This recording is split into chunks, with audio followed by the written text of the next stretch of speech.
Assalamualaikum warahmatullahi wabarakatuh. Perkenalkan, nama saya Yara Fitriatun Saharini, NIM 1911030400099, kelas Hukum Internasional C, Prodi Ilmu Hukum.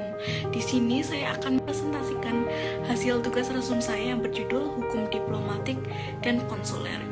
Yuk kita simak videonya teman-teman. Saya akan menjelaskan tentang hukum diplomatik dan konsuler.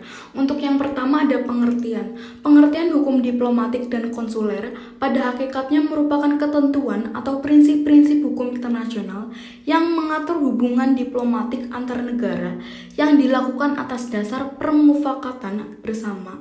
Dan ketentuan atau prinsip-prinsip tersebut dituangkan di dalam instrumen-instrumen hukum sebagai hasil dari kodifikasi hukum kebiasaan internasional dan pengembangan kemajuan hukum internasional.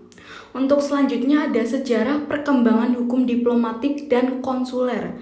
Sebelum didirikannya PBB, perkembangan kodifikasi hukum diplomatik tidak begitu pesat. Sejak Kongres Wina tahun 1815, para anggota diplomatik telah diberikan penggolongan dan beberapa tata cara sementara yang telah pula dibicarakan. Namun, tidak ada suatu usaha untuk merumuskan prinsip-prinsip hukum diplomatik dalam suatu kodifikasi yang dapat diterima secara luas oleh masyarakat internasional.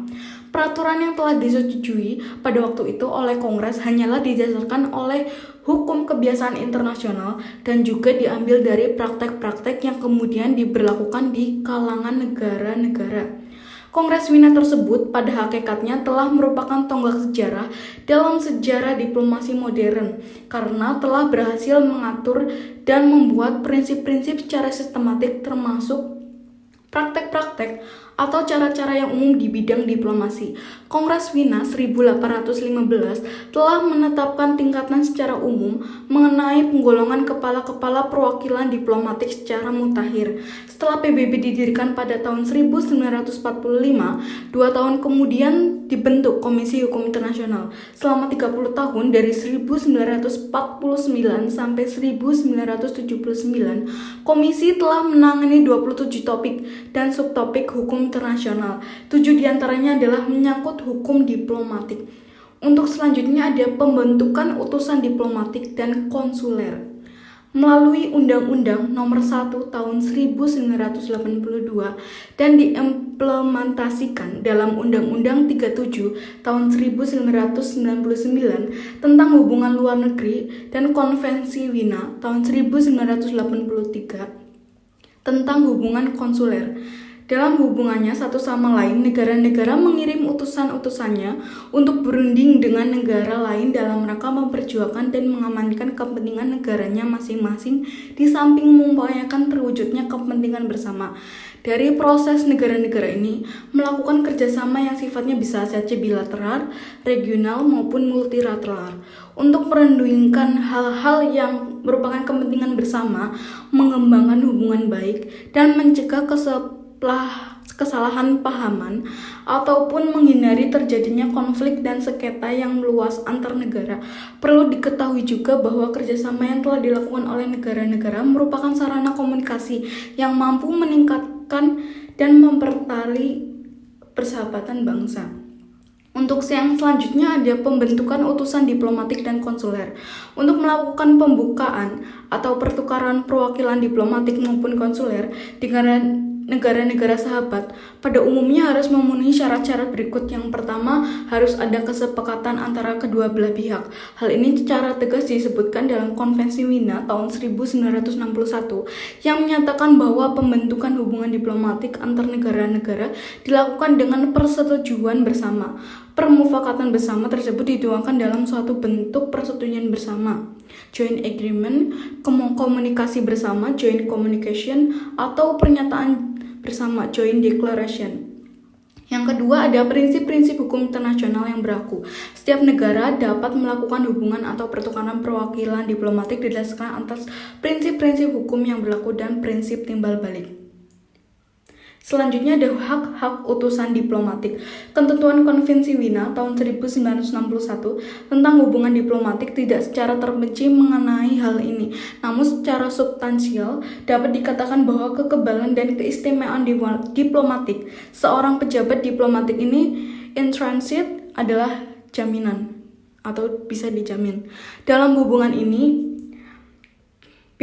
Sen mengatakan bahwa Konvensi Wina tahun 1961 telah menggunakan pendekatan fungsional yang tegas dalam memberikan hak-hak kekebalan dan keistimewaan diplomatik bagi diplomatik yang bepergian melalui negara ketiga, baik menuju maupun datang dari posnya, yaitu bahwa negara ketiga hanya wajib memberikan hak tidak dapat diganggu-gugatnya seorang diplomat dan kekebalan lainnya yang diperlukan dalam rangka menjamin perjalanan diplomat tersebut dalam transit maupun kembali.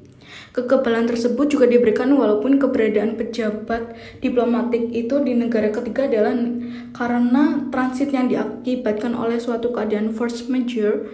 Berdasarkan Konvensi Wina tahun 1961 maupun berdasarkan praktik negara-negara, dapat dikatakan bahwa pejabat diplomatik yang berada di negara ketiga atau dalam transit, baik dalam rangka datang dari maupun menuju posnya, adalah juga menikmati hak-hak dan keistimewaan diplomatik sebagaimana yang ia peroleh di negara penerima atau negara tempatnya bertugas. Ada dua hak istimewa, yaitu hak suaka teritorial dan suaka diplomatik. Yang pertama ada suaka teritorial. Masalah pemberian suaka teritorial muncul ketika seorang yang melarikan diri dari negara lain dan kemudian memasuki wilayah suatu negara sekaligus mengajukan permohonan untuk tetap berada di negara itu. Yang kedua ada suaka diplomatik. Suaka dalam gedung diplomatik dapat terjadi bila dalam suatu pergolakan atau perang saudara atau kudeta, pemimpin dari faksi-faksi yang kalah atau anggota pemerintah yang telah dicabut haknya mencari perlindungan di suatu gedung diplomatik. Juga sering terjadi di mana seorang mencari perlindungan semacam itu setelah melakukan suatu pembunuhan politik atau kejahatan biasa. Akhir perutusan diplomatik secara umum tentu dapat dikatakan bahwa kekebalan diplomatik berakhir ketika fungsi-fungsi dari seorang pejabat diplomatik telah berakhir.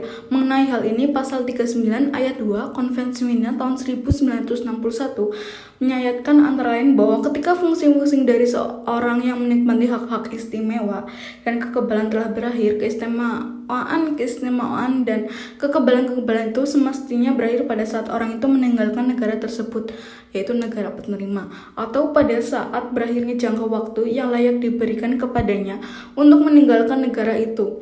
Ketentuan itu tetap berlaku meskipun dalam keadaan perang.